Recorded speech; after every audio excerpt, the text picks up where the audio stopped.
I am joined today by Ray. Hello, Ray. Hello. Now, you work for, let me get the right name, is it Open Cloud? It is, yeah, open cloud. Yeah.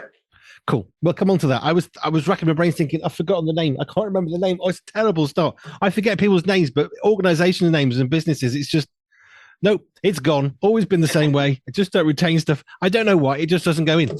So just give us a little bit of an overview then. What's Open Cloud all about before we get into life and stuff?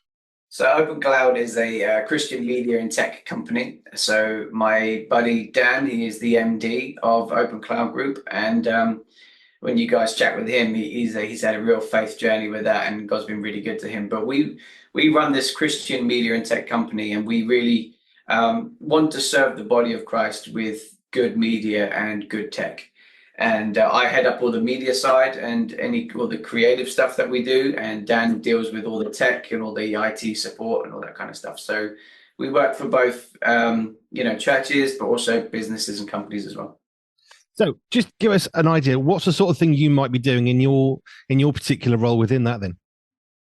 So for myself, we run a podcast. So as part of the company, as part of our outreach or outlet, if you like, if of evangelism of the company, we run a podcast. And so I spend a lot of time, we'll edit that and make sure that's available on different platforms. Other media projects that we've got going on, I'm designing logos, branding for people, as well as filming projects. So I'll be filming and editing those films as well. So there's a whole kind of range from everything from branding all the way up to editing and, creating podcasts and stuff like that. That's quite a nicely wide, diverse set of skill sets there. Yeah. Yeah, it's a bit of a journey. Well, the best journeys are always a bit of a journey because the things that happen overnight, generally speaking, aren't quite so. Either they don't have as much longevity, or they're not quite so exciting. Yeah. Good, exciting, hopefully. Yeah, definitely excited. There's two types I think I've discovered in life. Let's just talk a bit about your life then. So you've mentioned that it's a Christian organisation serving the church. Where did faith begin for you?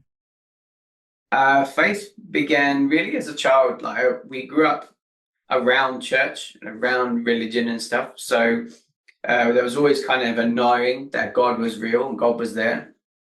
But by the time I was 10 years old, my mum and dad had split up, and my dad was now living with another woman.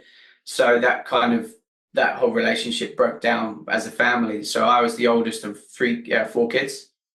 So immediately I became the dad of the family. But it was a really weird season to go through because we were still going to church at this time, and you realize that you're not like everybody else. You realize you're not like all these other kids. You're from a broken family. Technically speaking, that's your kind of background. Yeah, and aggression started to build up in my life, and violence started to build up in my life. I was fighting all the time. I was being bullied. So there was a whole lot of mess going on around that kind of age group. Things began to really gain intensity around the age of 14. I was really kind of discovering that the person I was becoming was not a very nice person at all. And it would have left me in two destinations. It would have either led me either to being dead or in prison. There wasn't many other destinations for me if I kept going the way I was going.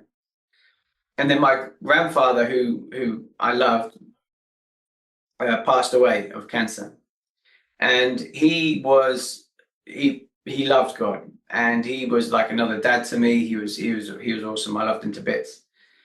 And so in the background, I've got my relationship with my dad that's increasingly strained. And I've got my relationship with my granddad, and he passes away. And I just remember being by him as he was going and just said, yeah, if nobody else stands for what you stood for, I will. And that was really where faith began for me personally, because I decided that, you know what, if I was going to love this guy, if I was going to love my granddad, then if I wanted to honor him, then I would do what he would did to make him the man that I honored. Does that make sense? Yeah, yeah. If I was going to choose to be like someone I wanted to be like, then I needed to believe in what they believed in. And so I really chose to pursue God from that point forward. And that was a messy journey. There was a lot of complication in that transition, but you know what? God brought me through it, and God set me free, and a whole bunch of stuff happened. And it's been a wacky, wild road ever since. Let's just dive a little bit into some of that journey then. So 14, you've got so many life issues just surrounding you, bombarding you, I guess, to the point where you're thinking, where do I get my next breath from? Because it's just like bombardment after bombardment. It's just, how do I get through this day and this hour, this minute? You make that kind of pledge for your granddad saying, well, I'm obviously he's made such a massive impact on you. How did that go from that point forwards? How well were you able to, I suppose, was it an immediate switch? I'm just going to do that, or was it what happened in the aftermath of that? So again, like I said, it was a journey, and so for me, it was I said that not really knowing what shape that would take, or how it would even happen. But in that process, I really got to a boiling point between me and my dad, and we were getting really, really close to physically assaulting each other. That's kind of how close things were getting. And then all of a sudden, my dad had to move to Zimbabwe with his new wife, and he lived in Zimbabwe for the next 4 years. So he was completely out of the picture. And so I'm there now with my granddad who's passed away, and the timing of this is a little bit off, but this is generally what happened in that time frame.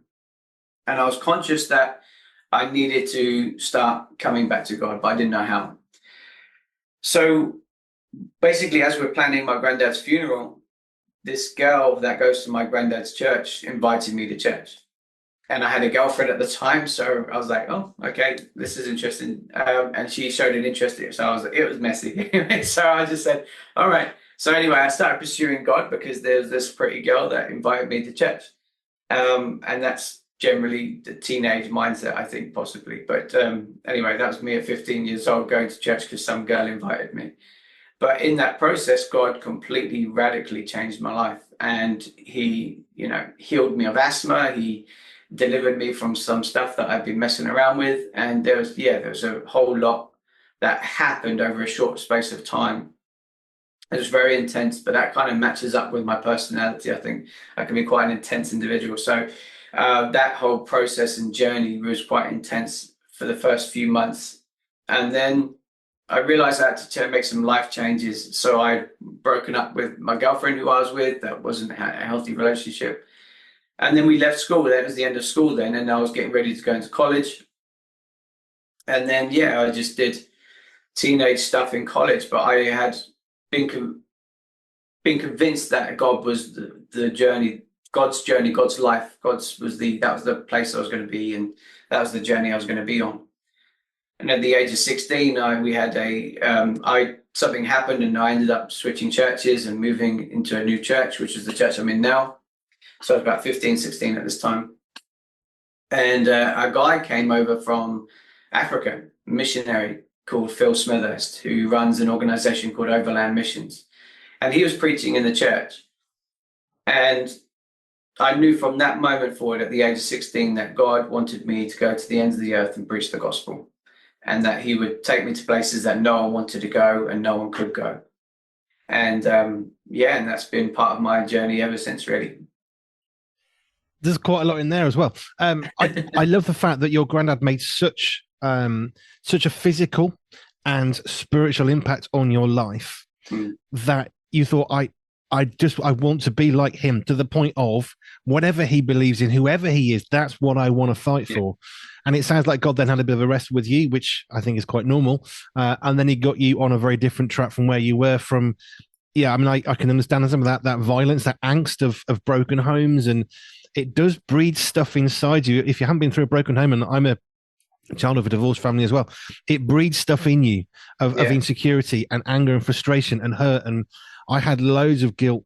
I had loads of, it's my fault and my family broke apart. And then you've got I was really envious of my stepsisters and the fact they seem to get more attention, and all these things, they just grow inside of you. And if you're in your teen years, which I was a bit younger, which in some ways maybe it was less bad, but teenage years, I mean, you got hormones plus emotions plus everything else going on whilst trying to work out who you are, whilst being told that what you thought you were isn't.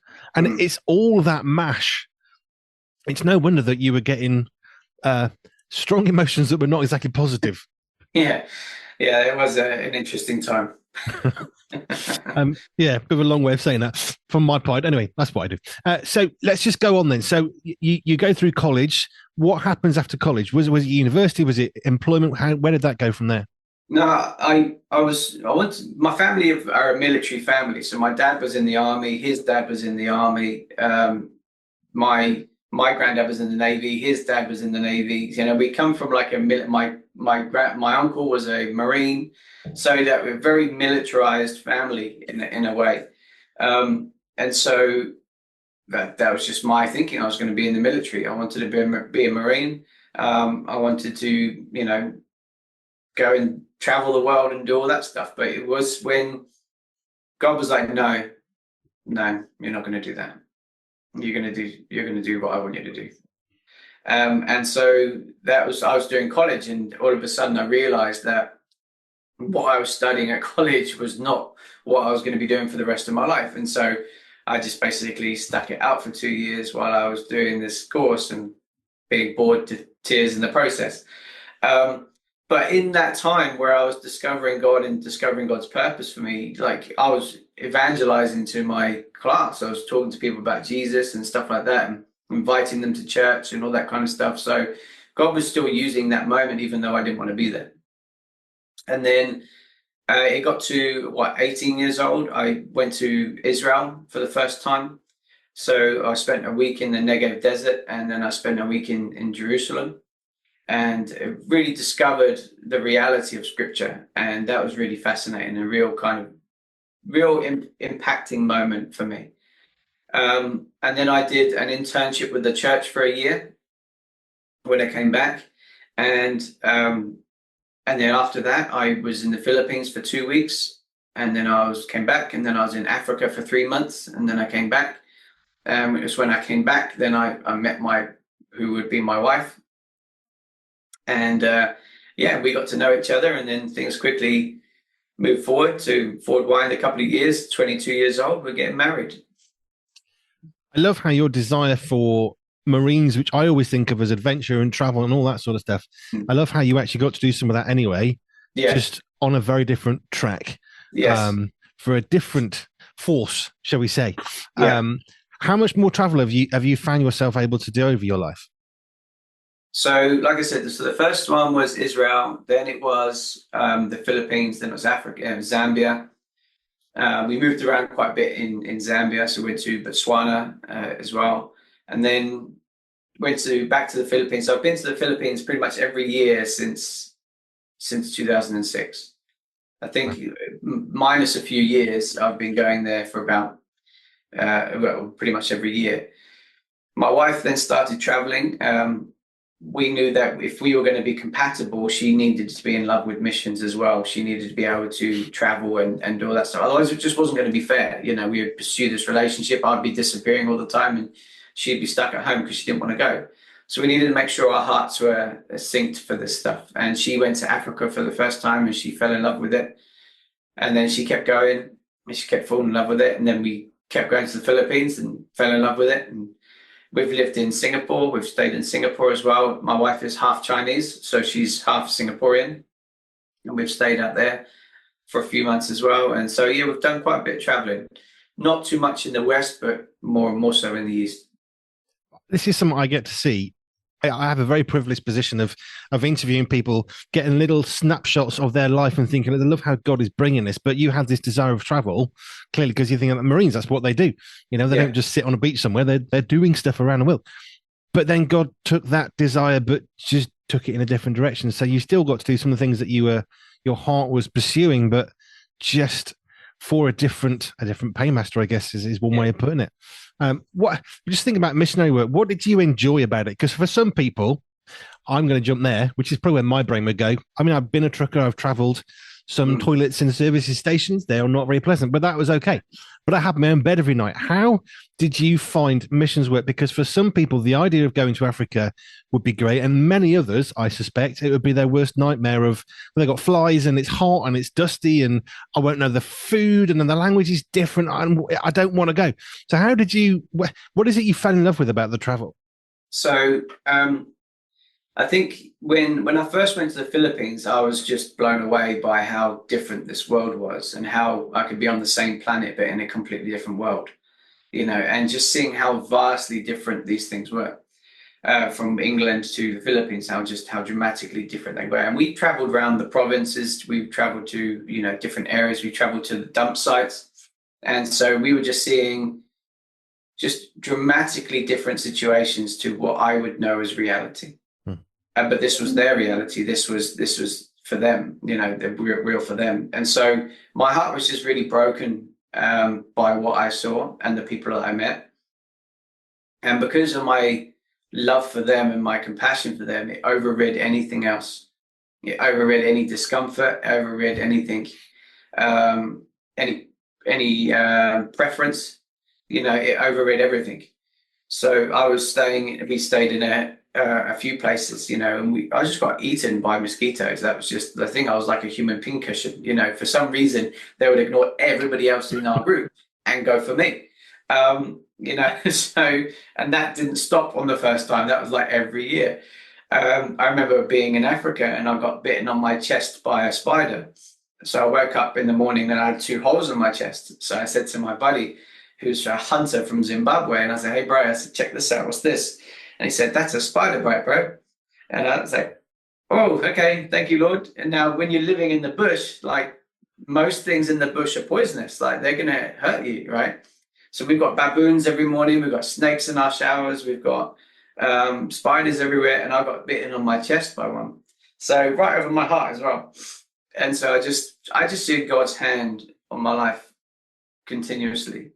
I felt malaria come on my body a few times, but then God just healed me. I just felt God healing my body as I was doing stuff. And that's not always been the case. I've gone through some stuff as well.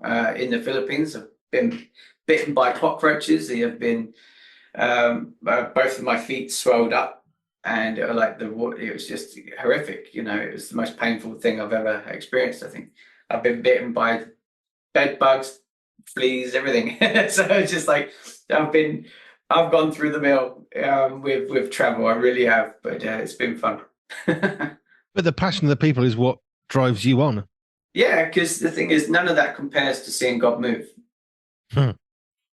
Right? When you see people getting healed, when you see people getting restored, when you see hundreds of people giving their lives to the Lord, when you see people encounter the one that made them, nothing else, no bite, no insect bite, no pain, no discomfort, no dodgy hotel room that you're staying in with a garden hose as a shower, none of that compares. It doesn't even hold up against it. If you think about mission, basically, you should go for it anyway. Yeah, absolutely. If God's calling you. Yeah, I always say to people that if you want to be transformed by the heart of God, go on a mission trip because it will mess you up. It will change the way you think about everything. If you let it, you can go and hate every second of it, but you can also go and let it completely change you. So, missions trip, clearly, you're not doing missions work at this moment. So, let's just get into what you're doing at the moment. How did you find yourself in Africa and the Philippines, and now working with Dan and Open Cloud? What's the transition there? So when I was 21, I was offered a job training the military in sea survival. So even though I wasn't in the military, I was able to be contracted by a civilian company to train the military. So I did that for about 13 years. So I trained the Navy in sea survival and in firefighting. And in the background of my work, I was doing mission trips and going abroad and stuff like that. And then we had our church and all the rest of it. But in 2017, we moved to the Philippines and lived there full time. And in the process of all of these things, doing missions and all that kind of stuff, all the video updates, all the editing and all the kind of recap videos were me doing them. And so just over the years, I used whatever I had to produce these videos for the church. Didn't think of anything of it. And then a couple of years ago, post-COVID, so we came back from the Philippines during lockdown, and then I had to reboot life again here in the UK with Sarah and the kids.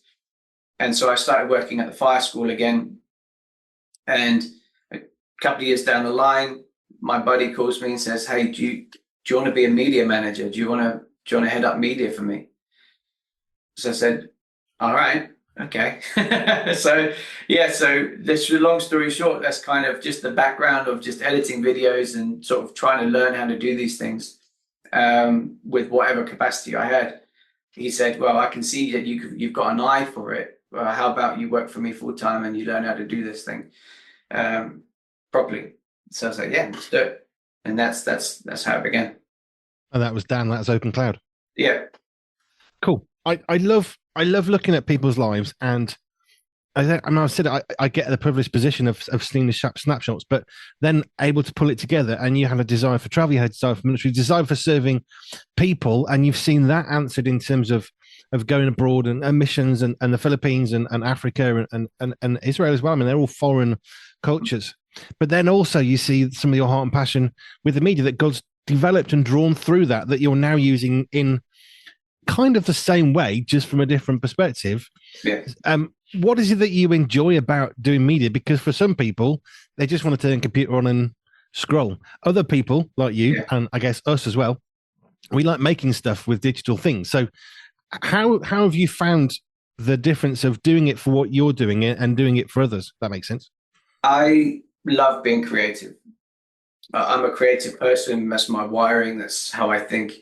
And so, any chance I can get to be creative is a real joy for me.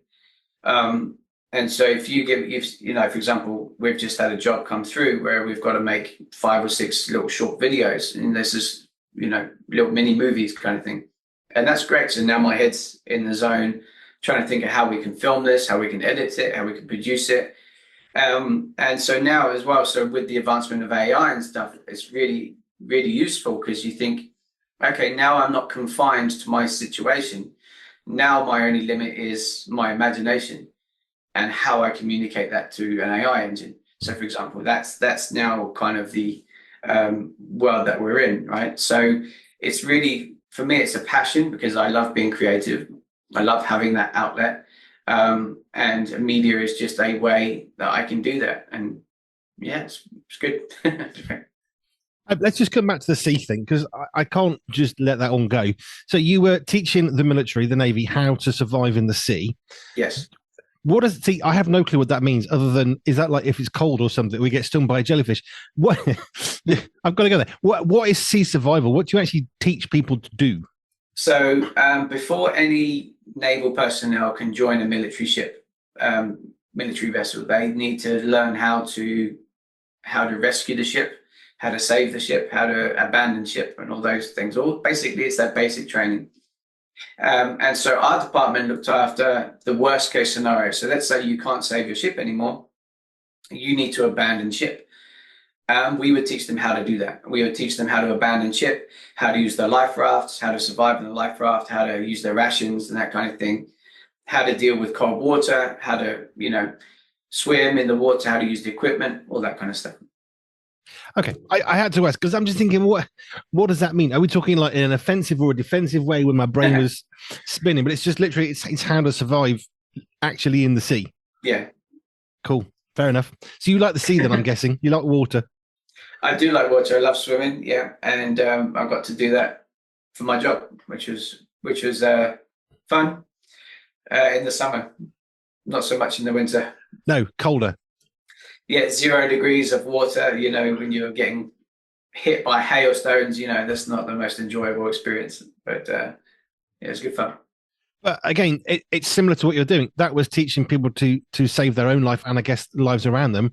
And you're just doing that with the missions work as well. So it's the same for me personally. It's the same thing. It's teaching people how to live on, okay, in the sea for the Navy as opposed to salvation and heaven and stuff. But it's the same basic principle of trying to get people to realize the situation they're in and there's something you can do. Preservation of life. Yeah. Which matters. Ray, thank you. Open Cloud. I mean, you've talked some like what you're doing, but if people are thinking like I could do some videos, that sounds good. How do they get hold of you to get your creativity for their project? Well, they can hit us at the website, so they can go on www.opencloud.group, and all the information is on there. There's a there's contact stuff on there as well, so they can contact us directly through there. Fab. Ray, thank you. It's been a pleasure and a joy. I absolutely adore the opportunity to talk to people and find their stories, because although they're very different, there's a similarity of testimonies of people have a desire and a goal and a dream and a vision, and then they surrender that to the God, and then even more amazing things happen than their own plans. And it's been said, hasn't it, many times, the problem is in this life isn't that we haven't got big enough dreams. It's that we haven't got God-sized dreams, which are so much beyond anything that we can possibly imagine. God goes way beyond that. So thank you. It's been a pleasure and a joy to chat with you. Ray, thank you. Bless you. Thank you very much for having me.